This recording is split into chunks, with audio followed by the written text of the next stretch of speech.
Alright everyone, welcome to What's Happening on Bedworth Times. Our tagline says it all, everybody wants to know what's happening. This is What Are People Talking About segment where we sit down, unpack what's stirring and keep it real for those curious minds out there. Right now, South Africa's buzzing about a tragedy that's ripped our hearts wide open, an alleged rape at Bedworth College in Matatiele, Eastern Cape. A 7-year-old girl named Kwekwe was violated on school grounds and 3 suspects, including the school's principal, Jaco Pieterse, are under scrutiny. The hashtag Justice for Kwekwe has been blazing across South Africa X for weeks, igniting national outrage from political parties, students, celebrities, and everyday folks fed up with gender-based violence. Over 1 million plus people have signed a petition demanding justice for Kwekwe. Protests are erupting nationwide, and the Eastern Cape Department of Education has flip-flopped on the registering Bedworth College amid the chaos.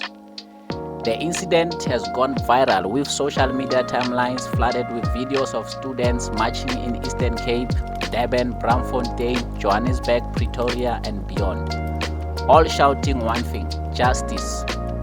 Listen to this. Here's the sound of South Africans rising up for Kwekwe.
I'm a woman and I'm in support of Bedworth. I'm someone's daughter. I'm a woman and I'm in support of Bedworth. I am a woman. I am a woman. I'm a woman and I'm in support of Bedworth. I'm a girl. And I'm in support of Bedworth. I'm a woman. I am a woman. Umzali ndizosapota umama kaCwecwe for le nto yehlele uCwecwe. Singomama, singomakhulu. This thing must end. It must come to a stop. We must end it now.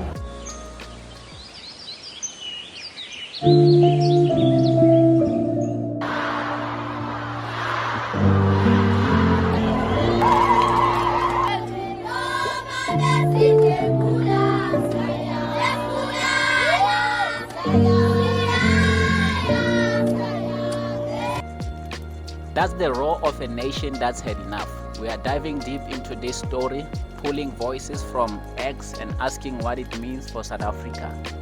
Let's break it down slow and real.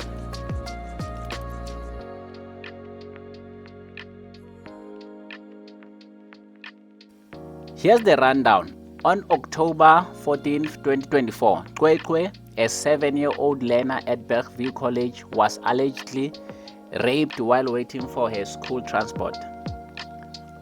Pause and think about it. This happened last year, and if it wasn't for social media platforms like X, TikTok, and podcasts, this might have been swept under the rug. Fast forward to now, protests kicked off big time over the last 2 weeks, and that petition now at over 1 million plus signatures as of today is set to land in President Cyril Ramaphosa's hand at the Union Building in Pretoria on the 11th of April. But the outrage is not about the crime, it's the mess that followed. The school principal, Jaco Pieterse, plus 2 others, a caretaker and unnamed dead individual, were flagged by the police as persons of interest. Peters initially refused to give a DNA sample, fanning the flames of public outrage. But here's where it gets messy. The South African Police Service has been slammed for dragging its feet, and the South African National Defence Force was controversially deployed at the Justice for Kwekwe March in Matatiele, Eastern Cape. Think about it, turning a cry for justice into a standoff. And as if the mess wasn't enough, Police Minister Senzo Mchunu told the public on the 5th of April that the DNA testing had been conducted and no foreign DNA was found on the victim, implying Peters had been tested with negative results, only for it to later emerge that Peters' DNA wasn't tested at the time of that statement. After social media and public outrage called him out, Mchunu backtracked, clarifying he never said Peters' DNA was taken. If we were into conspiracy theories, we'd say there's something fishy here. Why would a high-ranking minister like Mchunu lie outright? What's really going on behind the scenes? Now let's hear what's popping off on X, where hashtag Justice for Kwekwe is raw emotional battleground.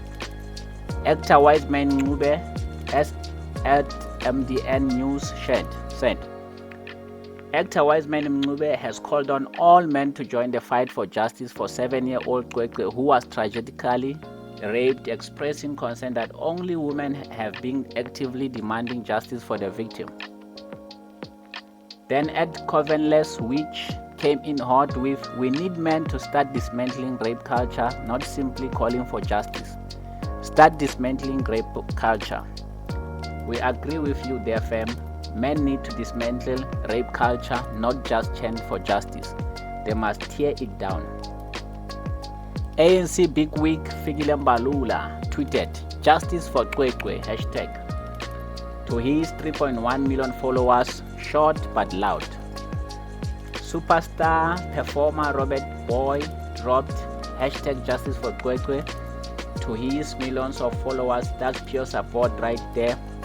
But the EFF wasn't holding back, with at EFF South Africa saying the DA ANC-led government has chosen to deploy the South African Defence Force at the hashtag Justice for Kwekwe March, which demands justice for a 7-year-old girl who was sexually assaulted.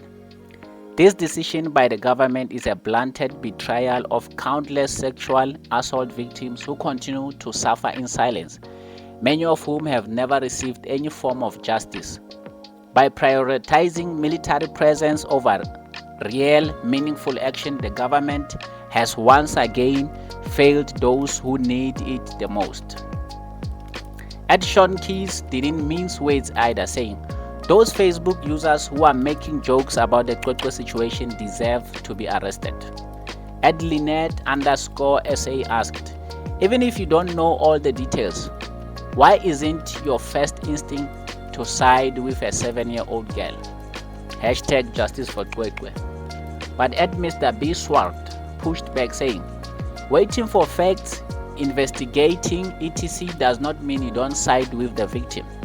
If you blindly target someone because you don't like the color of his skin, then the real suspects get away. Would you prefer that? Ed Warrior Mom SA added, the whole thing has been used as a race-baiting propaganda. In other posts, I feel for this little girl, she is lucky she does not remember for now. As time goes on, some flashbacks might occur. Ed Sosa_Fee called out AfriForum directly, saying, AfriForum, if all you are not evil people but loving and protective parents, you would look beyond skin color and stop defending a suspected rapist. Hashtag Justice for Kwekwe. And then at your leader, Shade, took a jab at presenter Somizi Mhlongo, saying, Betuna, not Somizi, the convicted sex offender trying to sanitize his image through the Justice for Kwekwe case. Y'all better tell Kwekwe's family to stay away from Somizi. He's a convicted sex offender whose name should also appear on the sex offenders registry once made public. This isn't just a case anymore. It's a firestorm. Race debates, SADF clashes, troll wars, celebrity callouts. Why is AfriForum defending Peterson? Why is the Defense Minister Njim Tseho flexing the army on marchers after flopping in the DRC? And why are trolls and cloud chasers turning a child's pain into a circus? Celebs can't win. Silent, they are bashed. Vocal, they are clowns. This is heavy, fam.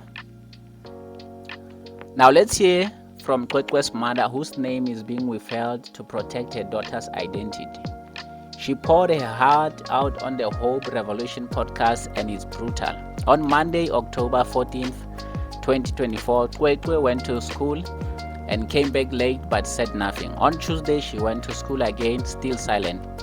By 6 p.m., she complained of stomach pain, going to the toilet repeatedly. By Wednesday, she couldn't walk. Her mother took her to a doctor who confirmed the worst, a huge opening at the back and penetration at the front. Clear signs of sexual assault. The mother, a survivor of sexual assault herself, broke down, saying, "I ran out of room crying as I know how sexual assault feels." Kwekwe told the mother that a caretaker had instructed her to sweep a classroom alone that Monday. She got tired, passed out, and the last thing she remembers before losing consciousness was the smell of a burning tire, until the caretaker said her transport had arrived. Let's pause to honor Kwekwe and her family. I'll fight for my child until I sweat blood. If it means I need to die because I'm finished justice for my child, it's okay. But mina ngizomlwela nomntwana naye uzokhula abone naye ku social media bayo umama fought for me. Now I'll fight for my child. Noma ngizowenza kuba ngife, I don't care because I don't feel safe anymore. Endlini sinemoto zethu. Sesithengisa imoto zethu. Sithengisa nomzibhuti. It's okay. I'll start from scratch, but I'll fight for my child until I sweat blood. Mina ngifuna ukwazi ba ubani odlwengule umntana wami emdlwengulelani. If yafele yami indaba ye rape, then yomntana. Yes. When it comes to my kids, I'm not a policeman. I'm a mother. Yeah. That's a wound too deep for words. Let that hit you. A 7-year-old girl violated in a place meant to be safe. Her mother's pain is unimaginable. We'll share our take, but first don't forget to like, comment, and subscribe to What's Happening podcast on Bedworth Times. How does this story make you feel? Drop your thoughts below and let's keep this convo going. Real talk, this story guts you. It's sad, heartbreaking, gut-wrenching. It's a screaming wake-up call. South Africa has a GBV epidemic on the rise, and it needs to be fought whenever it raises its ugly head. According to South African Police Service, a woman is murdered every 3 hours in South Africa, and the country has one of the highest rates of GBV globally. Over 50,000 cases of sexual assault were reported in 2023 alone. When you scroll through the Justice for Kwekwe hashtag, there's no way you can't shed a tear.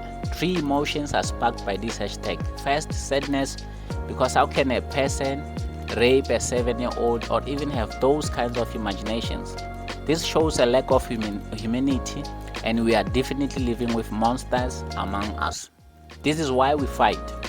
Second, anger. This is a mirror of the state of our country, a mirror that monsters are running loose, and a mirror that our state, especially the justice system, has failed us. If this was some rich, politically connected or powerful individual, the case would have been solved by now. This also brings us anger because there are still men and young boys who have become monsters themselves. This is why we fight. And that fear, we are living in a dangerous country, but there is still hope and inspiration when we see South Africans come together, marching the streets regardless. It's about connectivity, coming together and fighting for one cause. That spirit gives us hope that we still have people who believe in this country and will fight for its peace, justice, and sovereignty. This is why we fight. And here's our Bedworth Times take and social commentary on this Justice for Kwekwe issue. It's inspirational to see this unity, this fight for a little girl's justice, And it shows the power of the internet and social media platforms. It's through the noise that users made that this case finally got the attention it deserves. Shout out to organizations like Women for Change for amplifying Kwekwe's story. But it's not all positivity. There are accounts using this tragedy for clout chasers milking this pain for engagement by making rape jokes. That shows there are still people, especially men and young boys, with a filthy mentality toward women and girls in our country. That's the rot. Men and boys with twisted minds, no shame, no clue how their garbage re-traumatizes survivors. Those faces should be named and shamed. Any form of GBV that raises its head needs to be crushed, period. They have no shame, no regard for what those trolls and dirty jokes do to victims of rape and the trauma it causes. Secondly, what surprises us is AfriForum's role in this. They are defending Jacob Peters, a person of interest in this case. This isn't just about a rape case anymore. It's turned into a black versus white racial issue. They are defending Peters like he's their poster boy. This isn't just a rape case now. It's a racial powder keg, and they are fanning the flames. We are calling it out. AfriForum's involvement reeks of privilege and protectionism. AfriForum is a treasonous, racist organization. They claim Peters isn't a suspect, that there is no evidence the rape happened on school grounds, and that the DNA request was an abuse of process.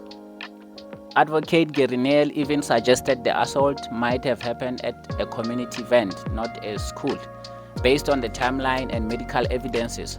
But let's be real, if he's innocent, why resist the DNA test initially? Why not cooperate fully to clear your name and help find the real perpetrator? AfriForum's actions are a slap in the face to Kwekwe and her family. AfriForum, if you are listening, do better. Stop hiding behind white privilege, racism, and start standing for real justice. So this is what AfriForum wants to do to make South Africa great again. They want to protect criminals. They want to get away with previous stolen land. They want to protect foreigners in your New Zealand, in your Germany that are just chilling there, never been to South Africa over 50 years, who own land and buildings in South Africa. They want to continue living their criminal lives unbothered, and they're going to do it while protecting other white criminals. Right? For example, what business does AfriForum have to step in and protect a principal that is the only person standing in the way of parents finding the truth about what happened to their daughter? Why? AfriForum, if you are listening, do better. Stop hiding behind white privilege, racism, and start standing for real justice. AfriForum's privilege stinks. It's a spit in Kwekwe's face. Kwekwe deserves justice, not excuses. South Africa deserves better than AfriForum's agenda. And our take on the Minister of Defense, Angie Motshekga, straight up, she should step down and resign immediately. She's utterly ineffective. How can you deploy SADF troops against people fighting for a just cause? Imagine a government that doesn't protect its people, but protect itself by deploying SADF for the #Justice for Kwekwe march. That's the Ramaphosa GNU for you. You failed them in the DRC, and now you are deploying them to fight their own people. Such an act is a shameful abuse of power. We feel the Minister of Defense sent a shameful statement to victims of sexual abuse. How will they trust the establishment, their government, and the justice system to protect them when a whole minister decides to exercise her power as a statement of silencing victims? Hell no. The only hashtag that matters now and should trend and go viral worldwide is #Justice for Kwekwe, #Justice for Kwekwe, #Justice for Kwekwe, #Justice for Kwekwe. Hey Ashley, Hey, what's the hashtag for today?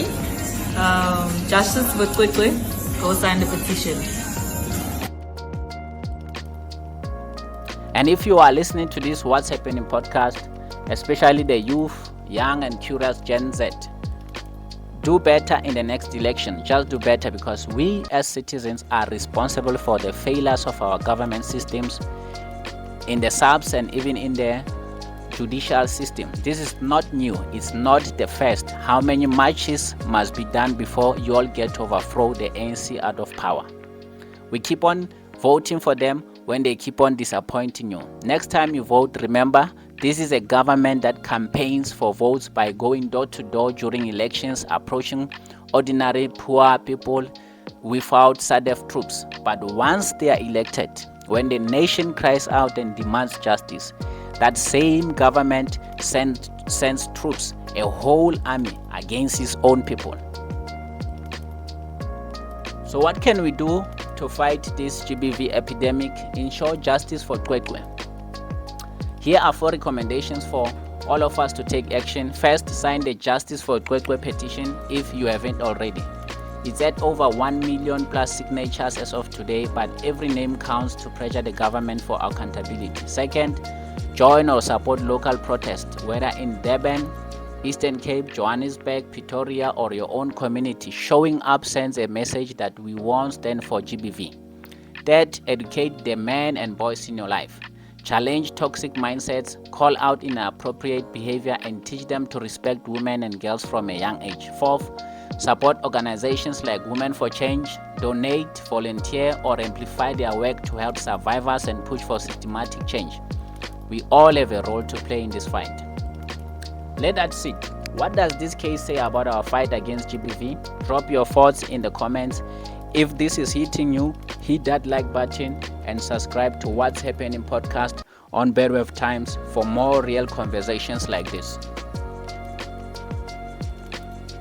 Before we close, let's do something real for Kwekwe. Sign the Justice for Kwekwe petition. It's at over 1 million plus signatures, but every name counts. Share this episode with your friends, family, community to keep the pressure on.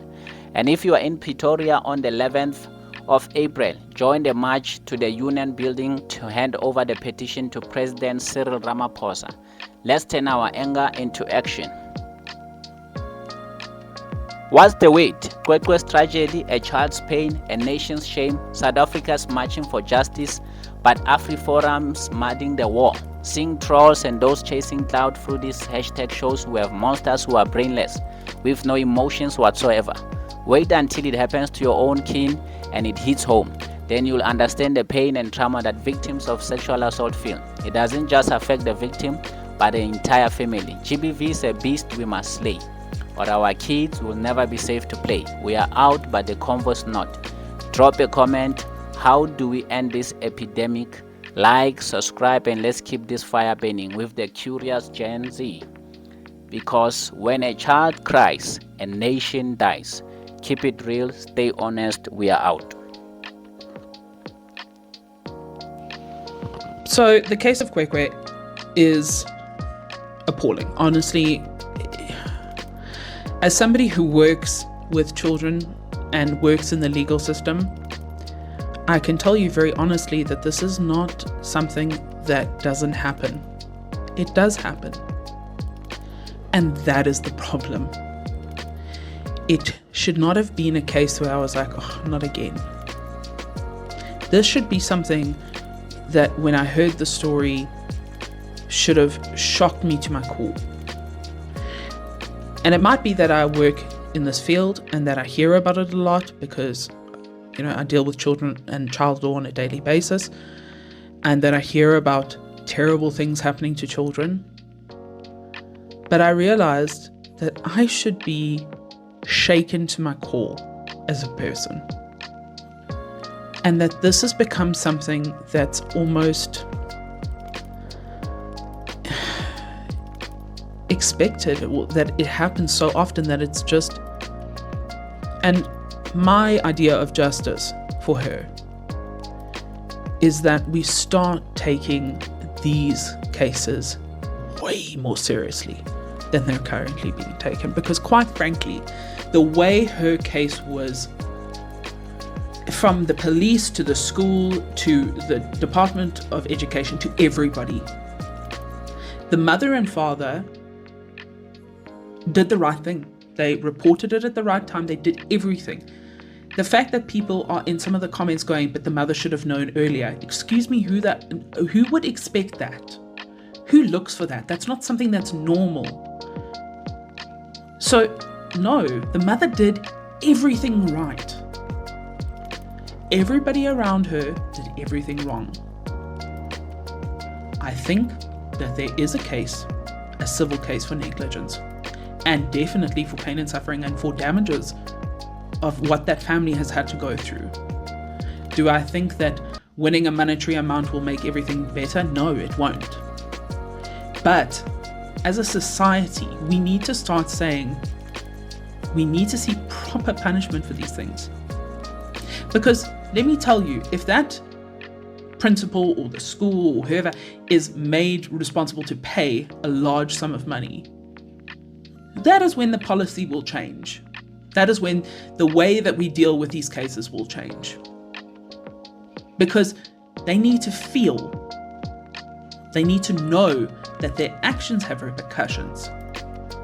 The fact that the police didn't deal with it as the way they should have. The fact that the school didn't deal with it, the principal especially didn't deal with it the way he should have.